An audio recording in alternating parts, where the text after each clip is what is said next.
So where is it? I just think that we have to be able to. I think she's a great thinker, but I think we also have to be able to step back, accept constructive criticism, and acknowledge and admit that we're not always right. You know what I mean? And again, her ears are she's sometimes deaf to criticism because I think she's highly intelligent. I think sometimes maybe she's too intelligent to think that she can listen or learn from other people. We did learn that she was on the spectrum. Play the video, Mo. Please tell me, what did Obama do specifically for black people? Please! Is she not exhausting? Like, does she not just suck the air out the room? I mean, what does this have to do with anything in this very moment, Amanda? So there's this clip of Amanda Seales that was shared by the Shade Room of her attacking Barack Obama, saying that he didn't do anything specifically for the black community. Now, remember that specifically for the black community, meaning she's centering black people, meaning she wants something done for them, but then goes on to attack identity politics, pretty much making her point redundant, which is a straight up lie to begin with, because Barack Obama has done things specifically for the black community. Let's talk about the Jamesburg hate crime law. If y'all didn't know, that was passed back in 2009, 2010 under Barack Hussein Obama, which pretty much makes it a federal crime to attack people based off of their race, because James Byrd was a black man that was murdered by white supremacists. Fast forward to 2022, May 22 to be precise, there was the Buffalo mass shooter who went into that grocery store targeting African Americans, and he was charged under the hate crime law thanks to the Biden-Harris administration's Attorney General Merrick Garland. And guess who was facing a life sentence thanks to that hate crime law that was passed by Barack Hussein Obama? Like, girl, why are you lying? Like, what's the reason? Like, why are you focused on Barack Hussein Obama when we have a whole white supremacist in fucking office? We have a white nationalist in fucking office that's trying to strip away the healthcare that was promised to us by Barack Hussein Obama when he passed the Affordable Care Act. With the Affordable Care Act, it expanded Medicaid, giving more access to people with pre-existing conditions to have healthcare. You're looking at the people who are actually detrimentally affected with pre-existing conditions is the African American community. So yes, he did something specifically that targeted us, that helped us. No story. So of course that's too raw, too real. And he and I have messaged, and he was saying that he had a conversation with her in their inboxes at one point, and he wanted to have a conversation with her so that people could see it, and she declined it. Then he started putting up commentary, debunking things that she was saying along the way, like when Kamala was campaigning, and she blocked him. And then later she wanted to come and have a conversation with him, and he said, "No, I'm not interested in having a conversation now." But just to speak to what she said in the video, I think they're in text. Just to go into what she said, like, what did Obama do? First and foremost, let me say this. Obama was a black president, but he wasn't in office where he could do everything specifically for black people. But he did make strides for black people. But if you're expecting that, and I'm power to the people, but if you're expecting that man, any black person, to be able to get into office and only create legislation the entire time they're in office for black people, you are crazy. But there were people who commented under the video where she said, what did he do? There was a gentleman who said he was not the president of black people. He was the president of the United States. Also, her timing is completely off, because why are we talking about Obama when he is not president right now? Then someone says, I've been cutting hair for the past 15 years because Obama had a back to work program that allowed me to switch from my corporate job and go back to a trade school. That program paid for my schooling entirely and also paid me to go. I have my own salon now. And then there was another gentleman, I'm not going to read all of these, but there were 10 things that Obama did that affected black people directly. Awarded $1.2 billion to black farmers. We can stop there. When has this government cared about black farmers? Number 2, expanded funding for historically black colleges and universities, HSBCUs. $850 million over 10 years. If you know anything about HBCUs, most are struggling. Most HBCUs are struggling. They're poor. What? Most of them are struggling because a lot of them are struggling. Howard is not one that's struggling. Hampton is not one that is struggling. But a lot of the HBCUs are struggling because oftentimes they don't get the government funding. Two, a lot of times when we graduate from our colleges, we don't send money back.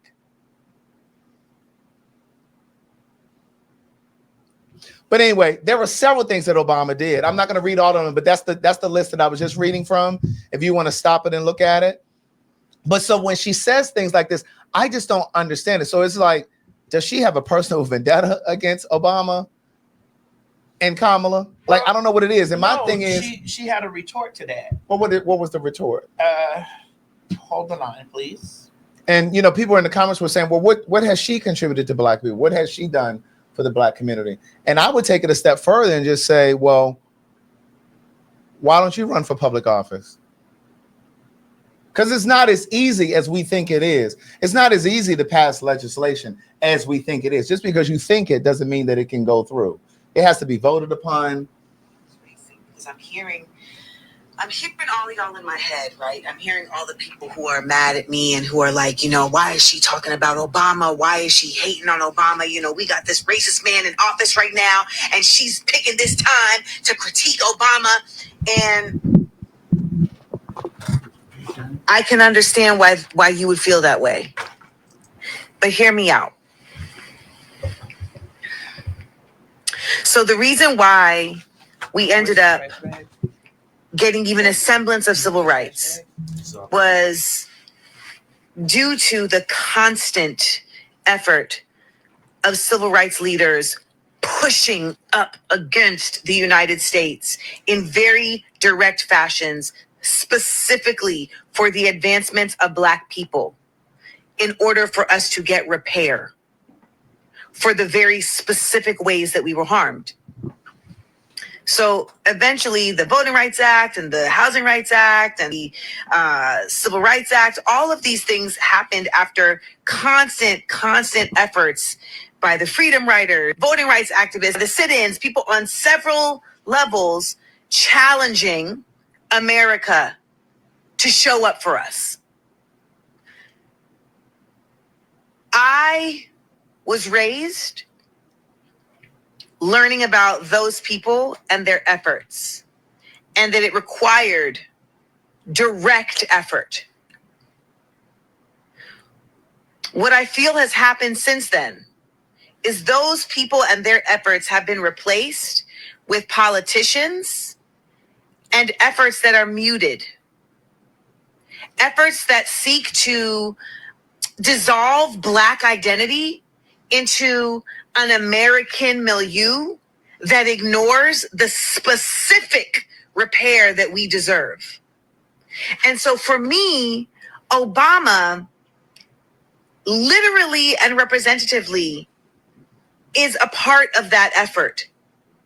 And what I feel that it does is it distills, it diffuses the radical, revolutionary effort that is needed for us to ever have true egalitarianism in this nation. And suggests that if we simply just find our way into the nooks and crannies of the masses through political tightrope walking, then we'll get there eventually.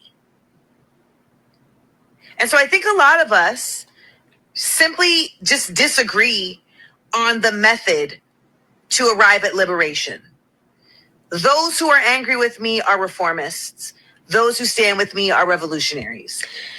And reformists essentially believe that we got to work with the system we got, and revolutionaries believe that we got to force the system into something better. And so when we look at someone and a cabinet and an administration that is so vehemently moving in the wrong direction, we would need an energy that is antithetical to that to swing it in the other direction, a direction that is for us.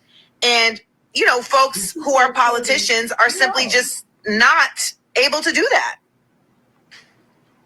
And frankly, even if you love Obama, he is not representative of that. What we can agree on is that we do not have equality for Black people in this nation. But what we have yet to agree on is how to get it. So that is my peace offering to y'all. I don't know why I'm grabbing my titty. That's my peace offering to y'all. I know y'all got your thoughts on me, you mad at me, all the things. But nonetheless, I extend that to you. Good night. Okay, and that entire word salad, my point again is when people don't agree with her, now all of a sudden they're conformist. The people who agree with her are revolutionary or revolutionists. Like, so again, because we don't agree with you, like we're less smart or we're less active, we're less vocal. And again, my question again is, what are you doing other than going, you're not out in the streets, and at least I haven't said I'm blocked. So I don't know. She might be out there protesting. I don't know. But like, where's your action? And somebody in the comments made a point. They said those structures that she mentioned earlier, they weren't presidents. A lot of that shit gets done because they're not in government. Dr. King got a lot of shit done because he was not in government. I've had some of you message me say, oh, you need to get into politics. No, I can talk like this because I'm not in politics. Malcolm X got shit done because he was not in politics. You understand what I'm saying? Sometimes you can get more done when you don't work in politics. He was the president, and lest I remind you that when he was president, the House was red. The shit was still red. So everything that he was trying to push through, they shot it down. So the fact that he got some shit through was impressive to me. Obamacare, a lot of people have health care because of that man. A lot of people don't even recognize that Obamacare is the same as the Affordable Care Act. Some of those white people who keep talking about we need to get rid of Obamacare because that ignorant ass Donald Trump keeps saying that we need to get rid of it. They don't even know that they're the same thing. One of the stories that I wanted us to talk about a while ago, we never got around to it. There were white people who were talking about, yeah, we need to get rid of that Obamacare. Them crackers didn't even realize that they were trying to get rid of their own health care. They were relying on the shit. Cancer treatments, et cetera, et cetera, et cetera. They getting their medication and shit. But because that ignorant ass Donald Trump, and because they were so selectively ignorant and intellectually lazy, they didn't even do the work to realize that Obamacare and the Affordable Care Act are one and the same. They didn't. I'm gonna just say this last thing. Them white people who were pushing against Obama when he was in office, in government, in politics, they didn't want. Let me explain something to you. Do you think they wanted that black man to be the one to create universal health care?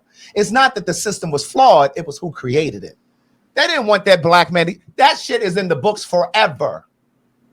That shit will go down in history forever. That he was the one who did that.